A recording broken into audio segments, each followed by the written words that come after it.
And so right now is a very crucial time when we need good teachers to be able to give young people encouragement and confidence. And of course, it's also a time when virtual learning and subjects that can be shared over the internet becomes more and more important. And probably that in itself will be useful long after this epidemic, because it will help teaching in those places where children don't get opportunities for good schooling.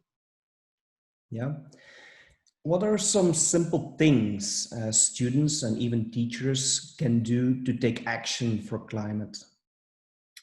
Well, one of the important things is trying to find ways to heal some of the harm we've inflicted and to slow down climate change, because, to some extent, we brought it on ourselves. Just like the pandemic, we have utterly disrespected nature and disrespected animals. And that disrespect has led to the COVID-19, a zoonotic disease. We've created environments where it's relatively easy for a pathogen like a virus, like COVID-19, to jump from an animal to a person, like the wildlife meat markets where animals from all over are sold for food, for pets, for medicine, and the bushmeat markets in Africa, and the international pet trade, and also our factory farms where animals are kept in unhygienic, cruel conditions. And then we will come through this pandemic, and then we're just right up against the crisis which is ongoing now all through the pandemic, which is the climate crisis. And again, it's our disrespect of nature, this absurd feeling that we can continue to have unlimited global economic development on a planet with finite natural resources. And we're already using those up faster in some places than nature can replenish them. So what can people do? Well, there's a big move now for planting trees, because trees are absorbing CO2 from the atmosphere. Protecting forests and existing trees is right now very, very important, because it's going to take the trees we plant time to get big enough to do their job. But it's important to start now. And cleaning up the ocean, that's another thing. People can fight the use of single-use plastic and other things that pollute the ocean, and have beach cleanups if there's a beach, but river cleanups is just as important, because the river swishes everything down. And, the great thing about teaching or being with or talking to the university students, the high school students, they have so many ideas as to what they can do. It's unbelievable. If children understand the problem and you empower them to take action, to talk, you listen to them, they come up with fantastic ideas themselves. And that's something, again, for teachers to set up situations where you can talk to and listen to and encourage the young people to share their ideas. Yeah. So we all know you as a world-renowned primatologist, but you're so much more than that. You also created Roots and Shoots, which we are really happy and delighted we've been able to work with you with the Innovation Labs and Pugu and Kikoma. But would you mind elaborating a little bit on Roots and Shoots' mission and vision? You'd have a hard job to stop me doing that, because Roots and Shoots was literally my passion. Okay. And it began in 1991 with 12 high school students who were concerned about the dynamiting of coral reefs, of illegal dynamite fishing, which was destroying the coral reefs. Why weren't the government prosecuting poachers killing animals in the national park? Why was nobody doing more for the homeless children who were sniffing glue on the streets? All of these different things. And so I told them to go and get their friends who had similar concerns. And we had a meeting. And out of that meeting, Roots and Shoots was born. Main message: each one of us makes some impact on the planet every single day, all of us. And some of us can really make ethical choices about what we buy. Where did it come from? How was it made? Did it harm the environment? Is it cheap because of child slave labor or inequitable wages in some other country?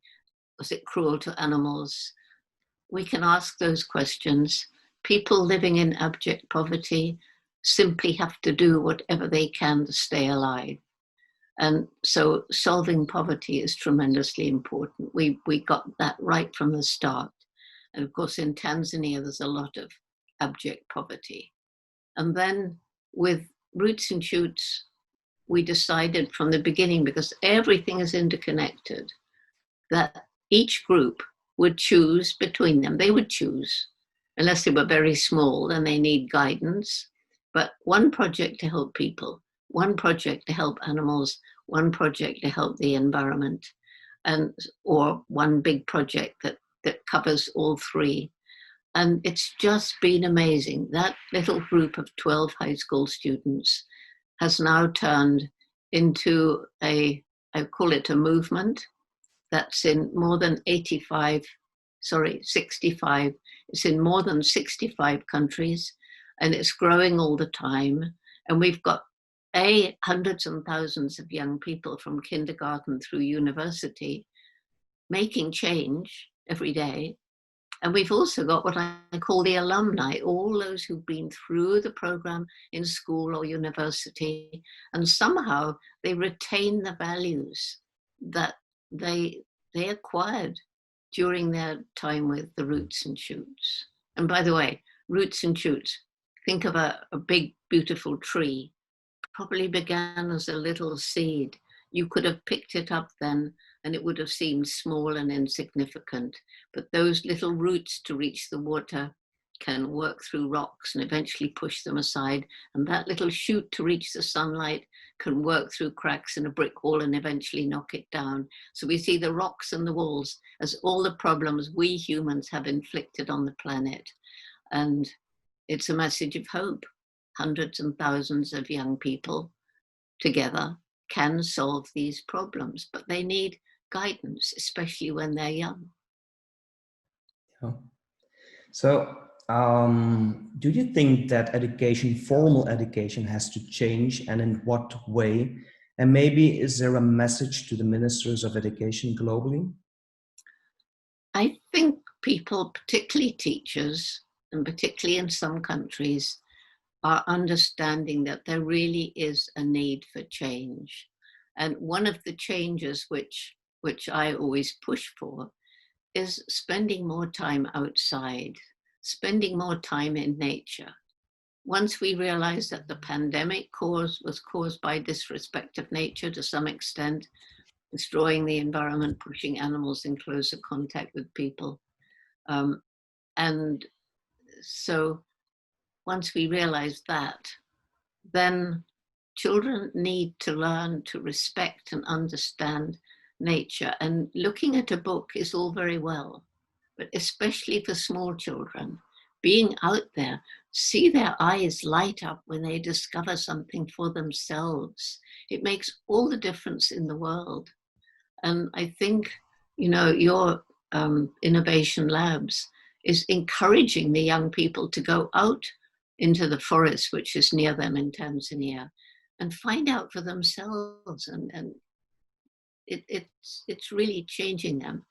And if we don't have young people today grow up to be good stewards of the planet, we may as well all give up. Yeah. So students who will entering school right now, they will leave it in 15 years. What would be your hope for them, for those kids? Well, I'm hoping, we do have some Roots and Shoots schools where the ethic of Roots and Shoots is built into every single part of the curriculum. And I can't expect that that's going to happen everywhere, but it's maybe something like it, so that environmental education will be built into and woven into the ethic of the schools.